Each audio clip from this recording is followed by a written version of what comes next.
So picture this, you've got Satoru Mikami. He's a 37-year-old dude living that classic salaryman life in Japan. You know, the drill overtime, lonely nights, probably too much instant ramen. Then bam, one day he's just minding his own business, or rather his kuhai's business, and gets himself stabbed. Dies on the street. Pretty grim stuff, right? Not exactly the glorious end you'd picture for a future world leader, but hey, isekai works in mysterious ways.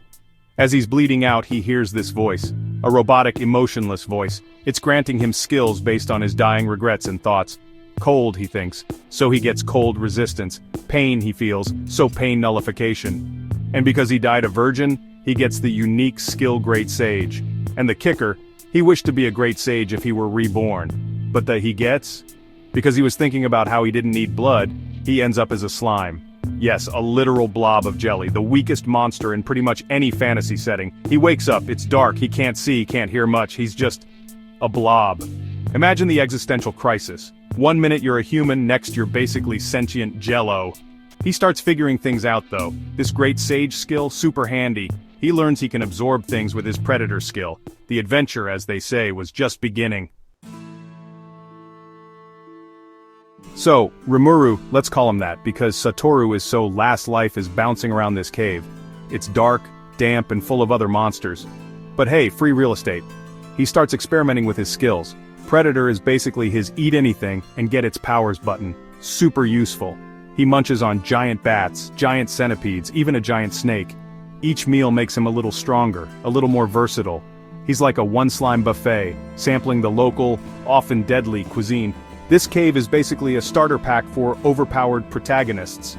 Then he stumbles upon something big, a freaking dragon, not just any dragon, mind you. This is Rimuru Tempest, the storm dragon, one of the 4 true dragons in this world, a being of immense power, sealed away for like 300 years by a hero. Veldora is initially all doom and gloom, radiating this terrifying aura.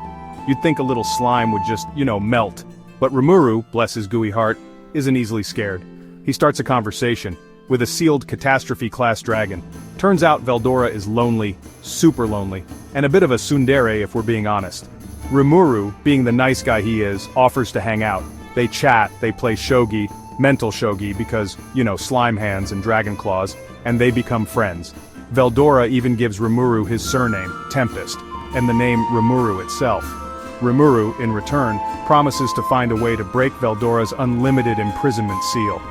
With Veldora safely tucked away, and still chatting from inside, Rimuru finally decides it's time to leave the cave. So, Rimuru pops out of the cave feeling pretty good about himself. He's got a dragon in his belly, some cool skills, and a new name. First thing he runs into, a bunch of goblins. These guys are terrified. Their village is about to get wiped out by direwolves. Standard fantasy stuff. They see Rimuru, who's radiating Veldora's leftover aura, and think he's some super powerful being, which I guess he kind of is now, even if he still looks like a common slime. They beg for his help. Rimuru, being the softy he is, agrees. He goes to negotiate with the direwolves. Negotiation, in this case, involves him showing off a bit of his power, like water blades and black lightning. The direwolf leader, not being an idiot, quickly surrenders. Rimuru decides to name the goblins and the surviving direwolves. Naming monsters in this world makes them evolve. The goblins turn into hobgoblins, looking way more capable. The direwolves become tempest wolves, bigger and badder. And just like that, Rimuru has his first batch of loyal followers. He's their leader now.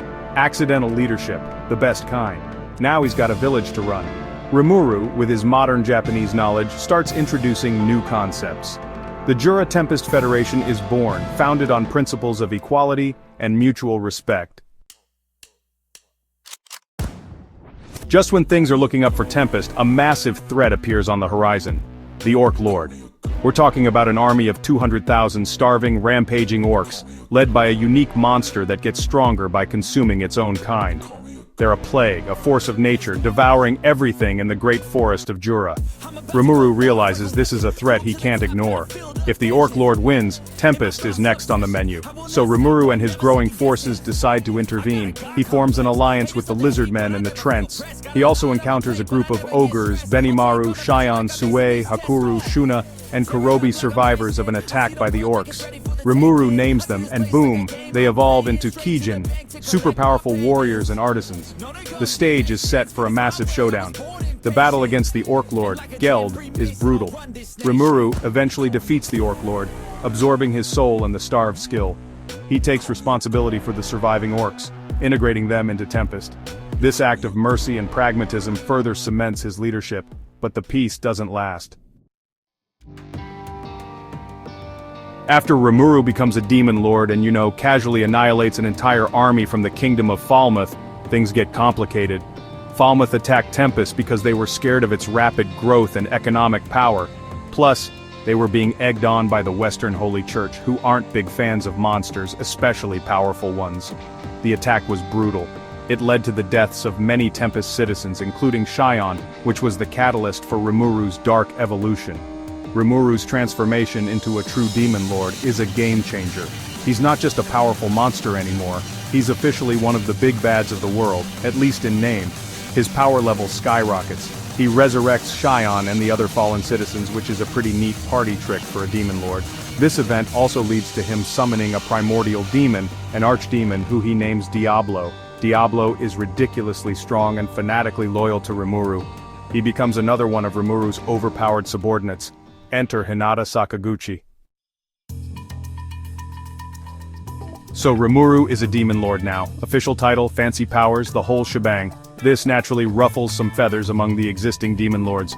They have this little get-together called Walpurgis. It's like a demon lord PTA meeting, but with more potential for world-ending violence. Rimuru gets an invitation, or rather a summons. The main accuser? Demon Lord Clayman. You remember him? The guy who orchestrated the Orc Lord incident and was generally a manipulative jerk. He's trying to frame Rimuru for all sorts of nasty stuff. Clayman is a schemer. He's been pulling strings behind the scenes, manipulating other demon lords like Milim Nava, or so he thinks, and trying to expand his own power base. He sees Rimuru as an upstart, a threat to his plans. So, he calls for Walpurgis to condemn Rimuru and get him eliminated.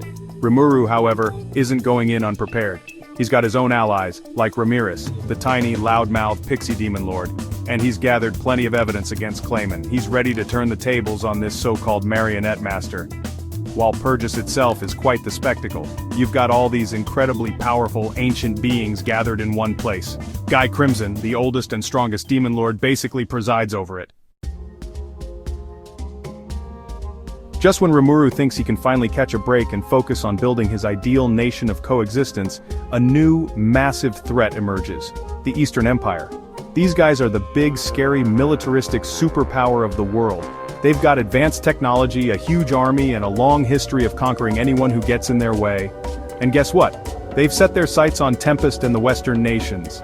It's like they saw Rimuru's peaceful, prosperous nation and thought, nope, can't have that. So war is inevitable.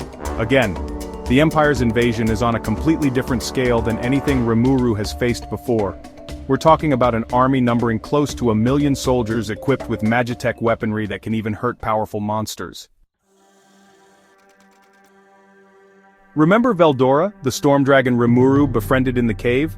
Well, during the war with the Eastern Empire, he's finally truly free.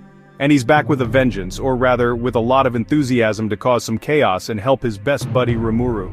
His presence is a massive boost to Tempest's morale and military might. Veldora is a walking, talking, and sometimes manga-reading natural disaster. His reunion with Rimuru is as heartwarming as it is destructive to their enemies. He becomes a beloved, if somewhat eccentric, figure in Tempest. But Veldora isn't the only true dragon making an appearance. The Eastern Empire has one on their side. Velgrind, the Scorch Dragon. So, after all the epic battles, the Demon Lord ascensions, and the wars that shook the very foundations of the world, where does that leave our favorite slime? Well, Rimuru Tempest and his nation, the Jura Tempest Federation, are now undeniably a major world power. Maybe major world power. He's respected, feared, and sometimes even liked by nations across the globe. Tempest itself has become a beacon of coexistence, a thriving multicultural metropolis where humans, monsters, and everyone in between can live together. It's pretty much what Rimuru always wanted, just on a much grander scale. The war with the Eastern Empire, or what's left of it after all the true dragon shenanigans and cosmic entity meddling, has drastically altered the global political landscape. Old empires have crumbled, new alliances have been forged, and the balance of power has shifted dramatically. Tempest is at the center of this new world order, often acting as a mediator or a stabilizing force. There's still a lot of rebuilding to do, both physically and politically, but for the first time, a lasting peace, built on mutual understanding rather than conquest, seems like a real possibility.